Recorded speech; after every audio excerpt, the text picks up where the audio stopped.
रहते मैं व्यस्त रहता हूँ, मेरा फ़ोन भी बजता है, ऑफिस के बहुत सारे काम होते हैं। मतलब मैं अध्यापक हूँ, साथ में मैं उद्यमी भी हूँ और हमारी कंपनी में करीब 2,200 लोग काम करते हैं। काफ़ी मतलब ह्यूज चीज़ें हैं, तो मुझे उसमें बिजी रहना पड़ता है, वो भी करना होता है। अब पढ़ाई करते हुए फ़ोन तो आता है, व्हाट्सएप भी आ जाता है, ज़रूरी काम भी आता है। तो दो तरीके हैं, अगर किताब पढ़नी ही है तो 1-2 घंटे के लिए फ़ोन को साइड में रख दीजिए, साइलेंट कर दीजिए। मैं तो ऐसा करता हूँ, अक्सर करता हूँ कि फ़ोन को साइलेंट किया, एयरप्लेन मोड पे किया, कमरे के बाहर रखा और 2 घंटे पढ़ा। सबको बोल दिया कि 2 घंटे डिस्टर्ब मत करना, बहुत इमरजेंसी हो तो ही बताना। मेरे घर के लोग सम्मान करते हैं इस बात का। दूसरा तरीका आसान बताता हूँ आपको। अब मैंने जैसे पेरेंटिंग पे बात इन्होंने बोला, मुझे कोई ऐसी एक्सपर्टीज तो है नहीं, तो मैंने सोचा कि मैं देखूं कि क्या क्या दुनिया में इस पर पढ़ाई हुई है। तो मैंने कुछ किताबें मंगवा ली पेरेंटिंग पे, मोटी मोटी। अब वो भी रखी है सामने। मतलब मेरी टेबल पर लगभग 300-400 किताबें रखी हुई हैं इस समय, जो मुझे पढ़नी है। और अलमारी में 2000 अलग से हैं, जो अभी नहीं पढ़नी है, बाद में कभी पढ़नी होंगी। रखी बहुत सारी। और मैं खरीदता तुरंत हूं, मुझे कोई किताब मिलती है मैं तुरंत खरीदता हूँ या मंगवा लेता हूँ उसको, ताकि मुझ पर दबाव रहे कि ये भी पढ़नी है। अब मैंने तरीका क्या निकाला, मैं चैट जीपीटी पे गया। अब चैट जीपीटी के जमाने में सारी मेहनत नहीं करूंगा तो फिर मैं स्मार्ट कैसे हुआ। मैंने उससे पहला सवाल पूछा, मैं चैट जीपीटी का पेड वर्जन यूज करता हूँ, वो थोड़ा ज्यादा स्मार्ट है, 4 अब 5 आने वाला है। मैंने उससे कहा भाई पेरेंटिंग के बारे में दुनिया की सबसे अच्छी 10 किताबें बताओ कौन सी हैं। उसने 10 किताबों की लिस्ट दे दी। फिर मुझे क्या करना, मैंने कहा इन 10 के 10 का एसेंस बताओ। मैं सिर्फ 3 घंटा आपसे मांग रहा हूं। इस 3 घंटे के अंदर मैं आपको एडवांस एक्सेल के फॉर्मूलाज के साथ एआई और chat GPT hands on practice के साथ सिखा दूंगा। तो एक हाई पेइंग सैलरी के लिए, एक बहुत बड़े प्रमोशन के लिए आपको आना चाहिए एडवांस एक्सेल के साथ एआई और चैट जीपीटी। क्रक्स बताओ। फिर वो बेचारा मेहनत करता रहा 5-7 मिनट तक। 10 की 10 किताब को मैंने लिख भी दिया कि 1000 से 2000 शब्दों में हर किताब का चाहिए। 1 से 2000 शब्दों में हर किताब का क्रक्स उसने बता दिया। मैंने वो क्रक्स पढ़ा, 2-4 बातें काम की लगी, नोट कर ली, हो गया। हाँ, ऐसी कई ऐप्स है। एक इंस्टा रीड्स है, मैं वो भी यूज करता हूं। तो इंस्टा रीड्स पे यही होता है, दुनिया की सारी अच्छी किताबें उनके समरी मिल जाती है, आप समरी पढ़िए। यूट्यूब पे एक चैनल है, मैं उसका नाम भूल रहा हूँ, वन बेटर कुछ ऐसा नाम है। हर किताब की समरी है 15 मिनट में। आप स्पॉटिफाई पे जाएंगे, वहां ऐसी समरीज मिल जाती हैं। ऑडिबल पे जाइए, वहां समरीज मिल जाती हैं। तो आप किताब पढ़ना पुराने जमाने की बात है, आज तो किताब सुनने की चीज है। सैर करने निकल जाइए, एक किताब रास्ते में सुन लीजिए कि जब गए थे और आए हैं, बीच में 4 किताब पढ़ ली उस बीच में। आजकल तो बड़ा आसान है। और जिस किताब को सुन के लगे कि धांसू किताब है, वो पढ़िए ध्यान से। तो मैं आजकल बड़ा सिलेक्टिव हूं, किताबें इतनी ज्यादा दुनिया में है, कैसे सब पढ़े। तो मेरा तरीका, अब जैसे जैनिज्म पर मुझे बात करने का मन था बीच में। ओशो जैन समाज से थे, उनका मतलब चंद्रमोहन जैन नाम था उनका। वो आप लोग 13पंथी 20पंथी स्थानकवासी मूर्ति पूजक कम्युनिटीज में है। वो दिगंबर जैन में 13पंथी 20पंथी के अलावा एक और कम्युनिटी है जिसका नाम तरणपंथी है। आप में से कितने जानते हैं मुझे नहीं पता, उसका नाम बहुत कम जानते हैं। उसके आचार्य थे तरण के। उन आचार्य पे उन्होंने अपनी सबसे पहली 2 किताबें लिखी ओशो ने। ओशो की पहली स्पीच 1965 में स्वामी तरण तारण के बारे में है। ओशो के आश्रम में जो नग्नता आप देखते हैं, उसका मूल असर दिगंबर परंपरा से आ रहा है।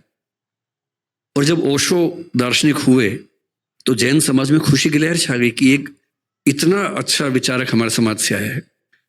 पर 2 मुद्दों पर झगड़ा हुआ और वो जैन समाज से अलग हो गए। जैन समाज ने उनको अलग कर दिया, उन्होंने कहा कि तुम क्या कर रहे हो, मैं ही हो जाता हूं, तो वो अलग हो गए। लेकिन बहुत इंटरेस्टिंग बात है कि उन्होंने जैनिज्म पर 4 इतनी मोटी मोटी बुक्स लिखी हैं। मैंने वो भी मंगवा ली हैं, वो भी रखी है मेरे सामने। तो क्या होता है, जो किताब सुनने में उपलब्ध है सुन लीजिए, जिसकी समरी उपलब्ध है पढ़ लीजिए। जिसको सुन के या समरी पढ़ के लगे कि ये कमाल की चीज है, उसे पूरा पढ़िए। इस तरह से आप मतलब एक साल में कम से कम 50-100 नई किताबों को जान पाएंगे। और मैं अक्सर बोलता हूं कि एक किताब पढ़ने का मतलब है आपने किसी और व्यक्ति के 40 साल की जिंदगी को जी लिया। उसने 40 साल पढ़ के सोच के जो लिखा आपने एक दिन में पढ़ लिया। हमारी शारीरिक आयु जैसे मेरी 50 साल है, हमारी सांस्कृतिक आयु 5 लाख साल है हम सबकी। पिछले 5 लाख साल में इंसान ने जो जो सीखा, शिफ्ट करता गया, ट्रांसफर करता गया, वो सब हमें मिल गया, मुफ्त में मिल गया। और जिसने हर साल 100 किताब पढ़ ली है, सुन ली, 40 मान ले एक को, तो हर साल 4000 साल का हो रहा है वो आदमी विजडम में, समझदारी में। तो किताब सुनिए, पढ़िए, समरी पढ़िए। विकास सर, आपने सबसे पहले कहा कि हमको बच्चों में खुशी ढूंढनी चाहिए, हर चीज के अंदर में खुशी होनी चाहिए। आज का बच्चा अपने दुखों से दुखी नहीं है, पड़ोसी के सुखों से दुखी है।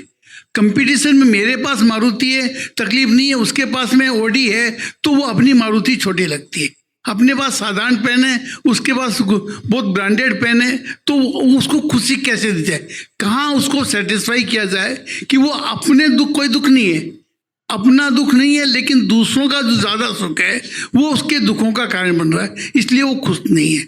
और हमेशा आदमी भविष्य के लिए सोचता है, भविष्य पाता है पता नहीं, वर्तमान भविष्य के लिए खो देता है, और भविष्य आता कब है यह पता नहीं। 80 साल में भी वो भविष्य के लिए काम कर रहा है, वो भविष्य कब आएगा उसमें इंसान फंसा हुआ है। इसके बारे में आपका क्या चिंतन है? सर, पहली जो बात है, 2 बातें हैं। पहली बात आपने कहा कि आज के बच्चे दूसरों के सुख से दुखी हैं। दरअसल ये बात जितनी बच्चों पर लागू होती है उतनी हम पे भी लागू होती है। ये बात तो हर पीढ़ी के लिए है। तो ऐसा नहीं कि बच्चे ही दूसरों के सुखों से दुखी हैं, हम लोग भी होते हैं। पर बच्चे गहराई में समझ नहीं पाते क्योंकि वो छोटे हैं, उनका भी विचार करने का कौशल उतना नहीं है। 30-35 की उम्र के बाद धीरे धीरे हम समझने लगते हैं कि जो है उसमें खुश होना सीखो, हर चीज नहीं मिल सकती है। तो मेरे ख्याल से बच्चों को समय दीजिए, समय आएगा तो वो इन बातों को समझेंगे कि हर चीज जीवन में नहीं मिलती है। और इसका तरीका जो अच्छा होता है वो ये, आपके समाज में उतनी दिक्कत नहीं होगी क्योंकि धन की उतनी दिक्कत नहीं है, लेकिन जिन परिवारों में होती है उनका तरीका ये होता है कि मान लीजिए आपका बच्चा कहे कि मुझे एप्पल का फोन चाहिए, और फादर की इनकम बेचारे की महीने की 50,000, 60,000, 70,000 रुपए है, एप्पल का फोन कैसे दे? तो 2-3 तरीके हैं। पहला ये कि डांट के भगा दे उसको, दूसरा ये कि पैसा उधार लेके एप्पल का फोन दे। दोनों तरीके गलत हैं। तीसरा तरीका ये कि उसको बिठाए साथ में और बोले कि देख बेटा, ये है मेरी सैलरी 70,000 रुपए, ठीक, ये आया पैसा, इसमें टैक्स लग गया 7,000 रुपए, 63,000 रुपए हैं, बैंक का लोन है 11,000 रुपए, अब बचे 54,000 रुपए, 52,000 रुपए, घर का खर्चा ये है, तुम्हारे स्कूल की फीस ये है, तुम्हारी बहन के स्कूल की फीस ये है, कपड़ों का खर्चा इतना है, बिजली का इतना है, पानी का इतना है, इतना बचा है, इतना पैसा खर्च करता हूं म्यूचुअल फंड में या शेयर्स में, ताकि जब तुम बड़े हो और तुम्हें अपनी फैक्ट्री लगानी हो तो उसके पैसे इकट्ठे हो सके। अब तुम ये बताओ कि इनमें से कौन सा खर्चा काट के तुम्हें एप्पल का फोन दिलवाऊं? मैं आपको गारंटी दे रहा हूं कि वो खुद मना कर देगा कि पापा मत दिलवाइए। समझाने की बात भी तो है ना, केवल डांटने से या मना करने से क्या बात बनेगी? हाँ, लेकिन ये उदाहरण आप पे लागू नहीं हो रहा होगा क्योंकि